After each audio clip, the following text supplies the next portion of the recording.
As negotiations move toward a possible agreement, senior figures in Iran are voicing concerns that Washington could once again walk away from its commitments, jeopardizing the fragile diplomatic process.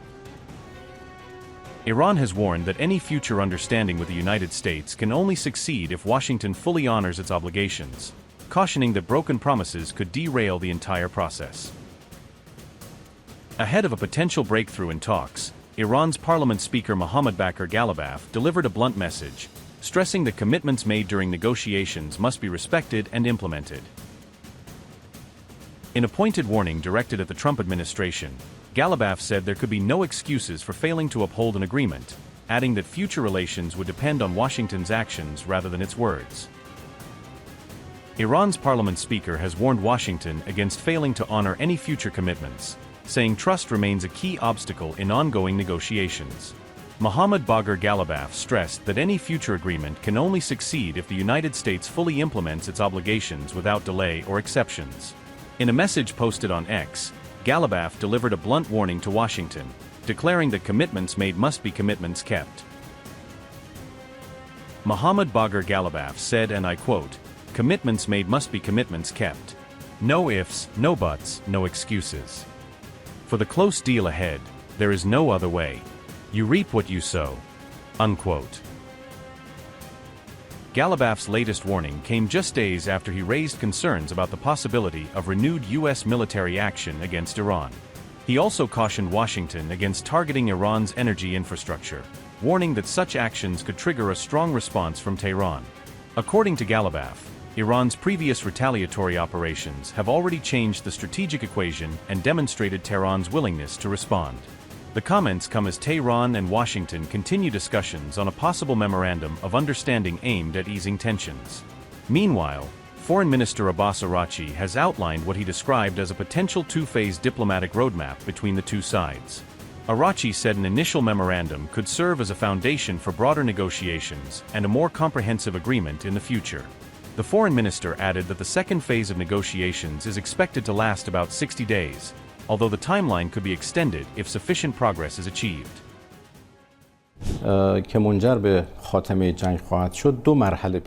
These negotiations, which will lead to the end of the war, are envisioned in two stages.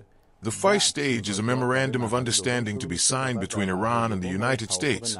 Then, negotiations for the second stage will begin, and subsequently, in the second stage, we will have a final agreement.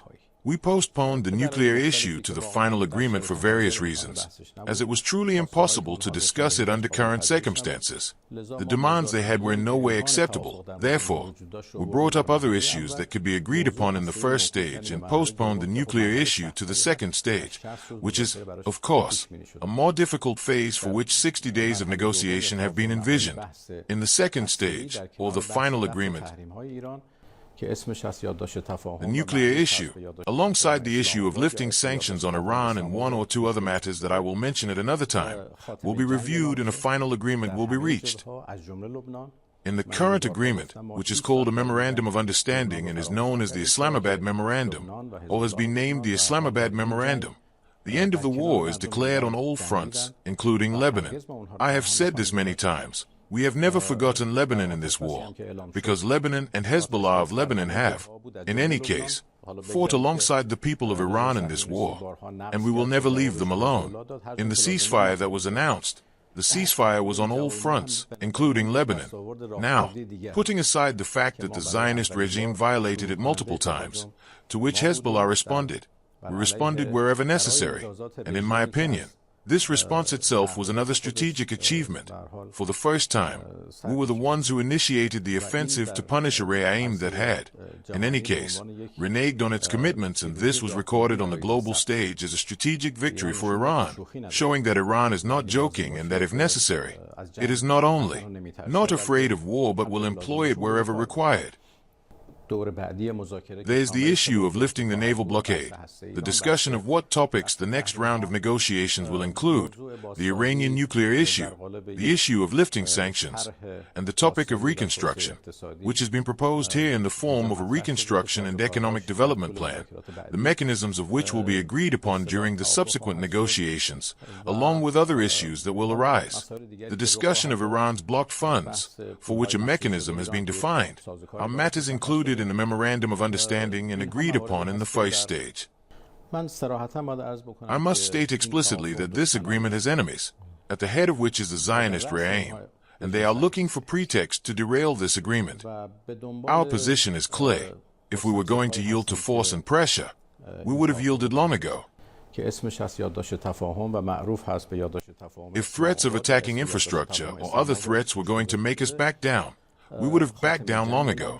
But that is not the case. Very clear messages were sent to the other side that threats have a reverse effect.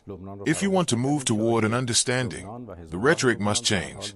If you want to move toward threats, pressure, and war, we are ready. This is the serious decision of the Islamic Republic of Iran, that the future of the Strait of Hormuz, the future of the management of the Strait of Hormuz, will no longer be as it was in the past. When I say the future of management, it is because our sovereignty has always existed, exists now, and will always exist. No one can challenge Iran's sovereignty over this strait, of course, with Oman. But whether the management of this strait, the management of the traffic in this strait, will be as it was in the past, it will certainly not be as it was in the past.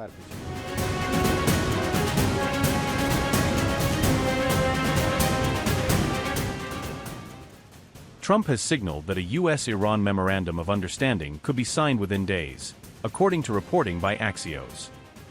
Negotiators have reportedly reached a tentative text after conducting talks in Tehran, suggesting that the main political parameters of the memorandum of understanding are already agreed. The deal is expected to set up a framework to address Iran's stockpile of enriched uranium, focusing first on principles and mechanisms rather than detailed technical steps. U.S. officials have indicated that downblending enriched uranium inside Iran remains one of the options on the table for managing that stockpile.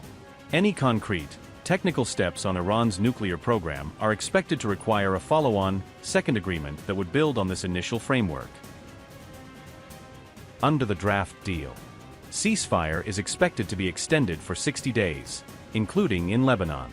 Strait of Hormuz to be opened immediately without tolls. U.S. to lift its naval blockade in the Hormuz Strait.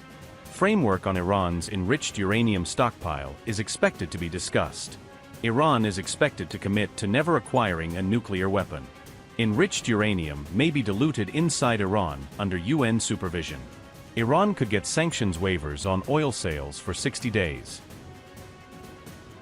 Reports say the current draft has been approved at high levels in Iran's leadership, but likely has not yet received final sign-off from Supreme Leader Mojtaba. Meanwhile, Trump has said he expects a signing ceremony to take place around June 13th to 14th, pointing to a very near-term political timeline. 4 C-17 transport planes reportedly left for Europe on June 11th to make travel arrangements for Vice President Vance and associated delegations. The American Vice President may travel to Geneva in the coming days for a signing ceremony, if the schedule and final approvals hold. Notably, Qatar and Pakistan jointly mediated the proposed accord, with their key facilitation role becoming clear on June 10th. If concluded, the Memorandum of Understanding is expected to be known as the Islamabad Agreement, underscoring Pakistan's central role as a host and mediator. Qatari mediator Ali Al-Thawadi is reported to have held extensive contacts with U.S. envoys throughout the talks, helping bridge gaps between Washington and Tehran.